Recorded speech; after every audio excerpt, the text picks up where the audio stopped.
Hi, my name is Renee. I'm Robert. And we're here brewing with Mr.Beer. Today we are going to brew our American Lager kit. This is a complete kit, which means it's got bottles in it, and now we're going to unpack it. All right. So I think these kits come with 11 bottles, right? Which is just enough to bottle your 2-gallon batch. Ooh, and it comes with 12 bottle caps. So that's why the inconsistency. If you get 12 bottle caps, 11 bottles, that's correct. Yeah. And then here you get your carbonation drops, HME, and our booster. Not all the kits will come with a booster. Some will, some won't. It just kind of depends on what refill you're brewing. All right, so let's get this out of the way. And then some bottles will be in the fermenter, so don't forget about that. It just helps us easier to kind of pack it up and stuff like that. So here we have a booster, hop malt extract, no rinse cleanser, carbonation drops. We're going to set aside our bottles and carb drops and use those for later. Those will kind of be used after the brewing process. So as Renee's unpacking these, I'm going to move them off to the side.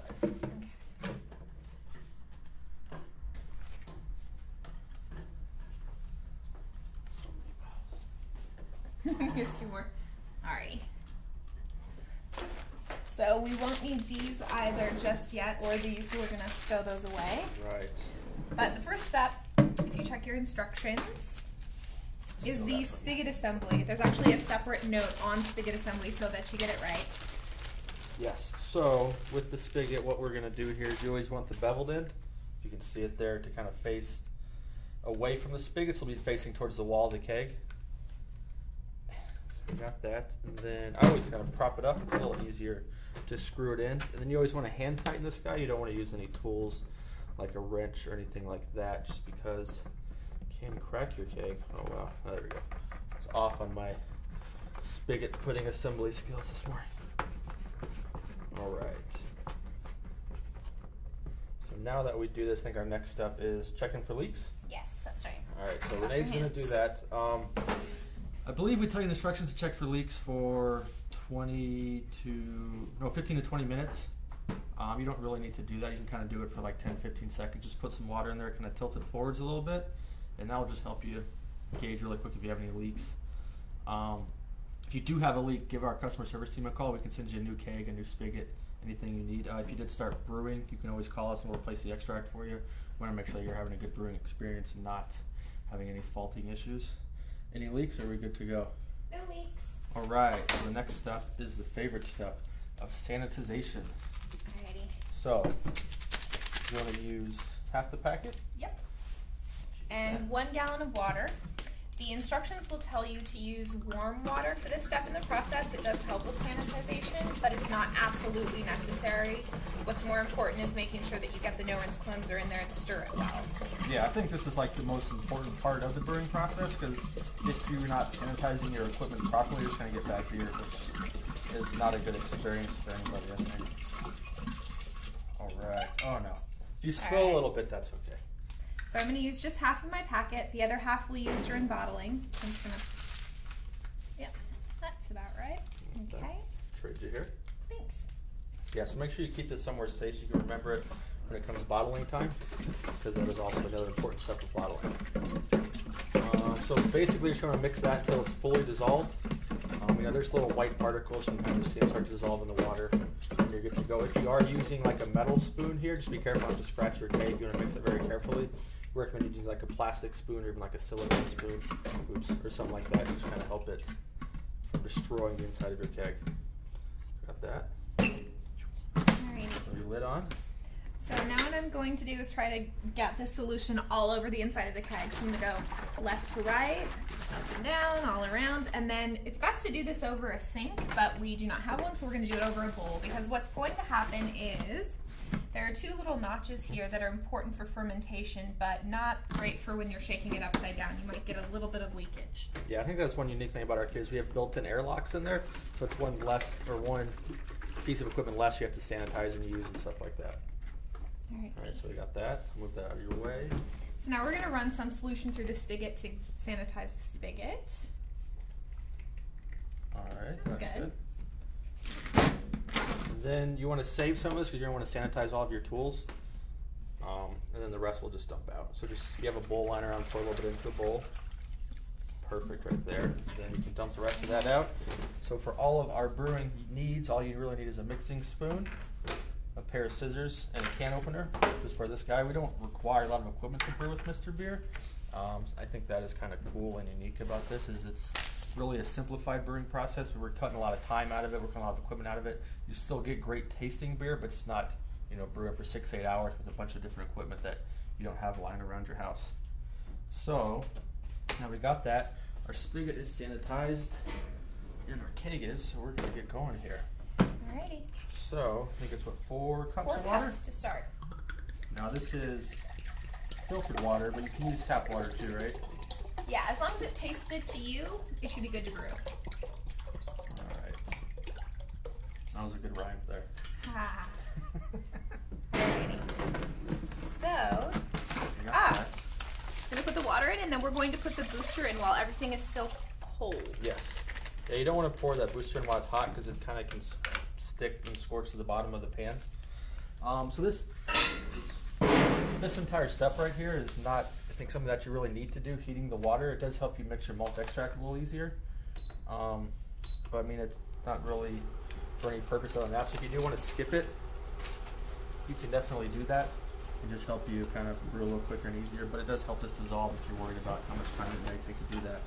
So Yeah, I feel like brewing the water, boiling it up a bit is important because it breaks down the sort of sugar crystals of the booster. that's true. I think it would be kind of tough to stir all of that in if it's cold water. Yeah.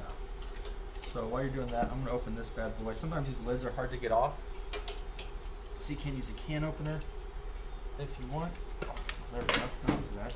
Your yeast is always underneath there. We do say to put this in hot water while you're kind of doing all this stuff to kind of help the malt extract loosen up a little bit, but you don't need to do that. At the very least, just kind of turn it upside down. So you're opening it from this end, so all your malt extract will kind of settle down right there. So how are we looking over there with that? Good. They're breaking down a little bit. All right, so that's breaking down. I'm going to open this up here. So you always want to open it from this end, not that side. I don't think you could do it from that side, so I wouldn't attempt to try it either. Alright. So I'm going to set this over here for Renae. Alright. Looking good. Water's getting warm. Yeah, so we got a little bubble going in the water. So now you want to take that off from the heat because this is already pre-boiled, so you don't want to boil that malt extract because one, you can get some off flavors in your beer, and two, it can kind of scorch and it can stick to the bottom of the pan. So you just want to make sure that, you know, as you're pouring it in, you have warm water but not boiling water. And then you just want to kind of mix it all up from there. So while you're doing that, I'm going to fill this up. Okay. So what we're doing here is we're putting about a gallon of cold water into the keg. So we're going to take that hot wort and we're going to dump it in this bad boy here. So we should make sure that we're not going to warp our keg or have too hot of water when we pitch our yeast. And then one thing that we do recommend doing, that Renae's doing right now, is she's kind of scraping out all the malt extract so you can get out of there. You just want to make sure that you kind of scrape out as much as you can. You can put some water back in there and kind of swirl it around a little bit. It's not something that you really need to do. But just if you feel like doing that, you can. So when you first add the two components together, it's very syrupy. So you're going to want to keep stirring until it all becomes one and it's a little more runny. Yeah, and you can kind of see when you look at it because the malt extract will settle to the bottom of the water there. So as you're mixing it, it kind of just becomes one cohesive, exciting beer brewing item. It becomes wort. I feel like they need a better name for that. I know, it's not a very fun name. No. Alright, so I can also feel with my spoon whether all the booster is dissolved. That's going to be important too because it is like little sugar crystals that can get kind of clumpy. So we're looking good to go. Take that from you. Thanks. So for this part, if you want to use a funnel, you can. You should make sure that you do sanitize your funnel before. Renae has pouring down to a science. Oh, extra skills. I always use a funnel, so don't be ashamed if you do have to use that, because I would make a disaster pouring this thing in. We would just have a gallon of wort all over the table. So we got that. So now we're going to top it off with more cold water to the number 2 mark on the back, or if you have an older keg, it's the 8 mark. Basically the 2 is just for 2 gallons.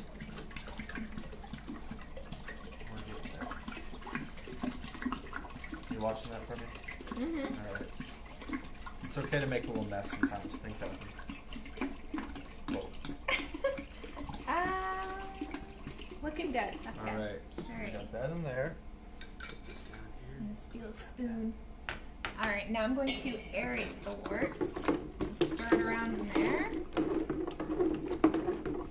Yeah, you just want to make sure everything's mixed together here at this stage. We're aerating it really well. It's going to help promote yeast growth also. And like, again, if you have a metal spoon, just be careful not to destroy the inside of the keg. And the main thing for that is just the scratches can harbor bacteria, which can create, you know, infections in your beer, which nobody wants. So that's done. Thanks. Now we're going to pitch our yeast, which is really easy. Just dump that in there. Don't stir it here. And put the lid on. That's it. Awesome. So now you're going to take your little brown keg. You're going to find a spot that doesn't have direct sunlight.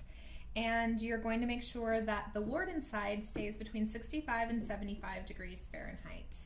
You're going to leave it in here for 3 weeks. 2 to 3 we say, but 3 is a little bit better. And then you'll bottle. And that's it. It's that simple. Yeah, thanks guys.